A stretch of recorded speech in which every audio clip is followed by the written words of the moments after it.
एक छोटे से साहली कस्बे में इनानामी नाबीना मूसीकार अपना ज्यादातर वक्त पीर पर बैठकर बांसुरी बजाने में गुजारती है। उसकी दिनों में वो ख्वाब समाये होते हैं जो वो कभी देखती थी, मगर अब वो सिर्फ यादों का हिस्सा हैं।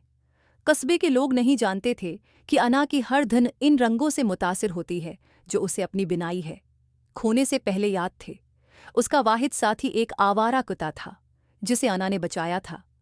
वो खामोशी से उसके साथ रहता, उसकी रोजमर्रा की जिंदगी का गवाह बनता। एक दिन लियो नामी एक नौजवान आर्टिस्ट, जो खुद अपनी तख्लीकी सलाहियतों के बहरान का शिकार था, साहिल पर चलते हुए अना की मौसीकी की तरफ खंचता चला आता है। इसकी धनों की प्रासरार खूबसूरती ने उसे जकड़ लिया और वो खामोशी से उसकी तस्वीरें बनाने लगा। अना को उसका इल्म नहीं था। वक्त गुजरने के साथ लियो रोज़ाना आता, अना की मौसीकी की रूह को अपनी तस्वीरों में उतारता और अपनी बिगड़ी हुई आर्ट की सलाहियतों में दोबारा जान डालने की कोशिश करता। एक शाम जब सूरज गुरूब हो रहा था और हवा में तेजाबित थी, सारा मंजर सुनहरी रंग में डूबा हुआ था, अना ने पहली बार लियो को नोट किया।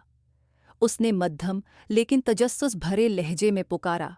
यूं उनकी बातचीत शुरू हुई। अना ने अपने माजी की कहानियां शेयर करना शुरू कीं, इन रंगों के बारे में बात की जो वो कभी देखती थी, और कैसे बिनाई खोने के बावजूद उसने आवाज़ और जज्बात के जरिए दुनिया को देखना सीखा। अना ने लियो को सिखाया कि तख्लीक सिर्फ आंखों से नहीं बल्कि दिल से महसूस की जाती है। बदले में लियो ने अना के सामने अपनी तस्वीरें बयान कीं, हर खाके को तफसील से बयान किया, और यूं दोनों ने एक दूसरे की मदद से फ़न, आवाज़ और यादों का नया अंदाज दरियाफ़त किया। उनकी दोस्ती बढ़ती गई और अना ने लियो को एक अहम सबक दिया। अंधेरों में भी खूबसूरती तलाश की जा सकती है, और बाज़ औक़ात किसी एक हिस्स का खोना दूसरी हिस्स को मज़ीद ताकतवर बना देता है। लियो का फ़न दोबारा परवान चढ़ने लगा, और अना भी, जो पहले खोई हुई महसूस करती थी, लियो की मदद से अपने अंदर एक नई रोशनी पाने लगी।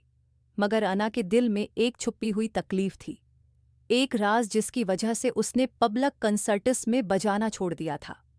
अना के पब्लिक कंसर्ट्स छोड़ने का राज एक इल्मनाक हादसे से जुड़ा हुआ था जो उसकी आखिरी परफॉर्मेंसेस में से एक के दौरान पेश आया। बरसों पहले अना एक मशहूर वायलिन नवाज थी जो दुनिया भर के बड़े स्टेजेस पर परफॉर्म करती थी। एक ऐसी ही परफॉर्मेंस के दौरान उसका ख़ानदान, उसके वालिदैन और छोटी बहनें तमाशाइयों में मौजूद थे ताकि अना का कंसर्ट देख सकें।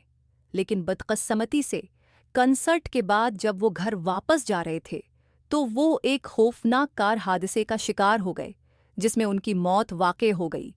अना ने खुद को इस सान्हे का जिम्मेदार ठहराया। इसका ख्याल था कि अगर वो इस हो गए जिसमें उनकी मौत वाक़ई होकर रात कंसर्ट न कर रही होती तो इसका ख़ानदान इस मखसूस जगह और वक्त पर मौजूद न होता।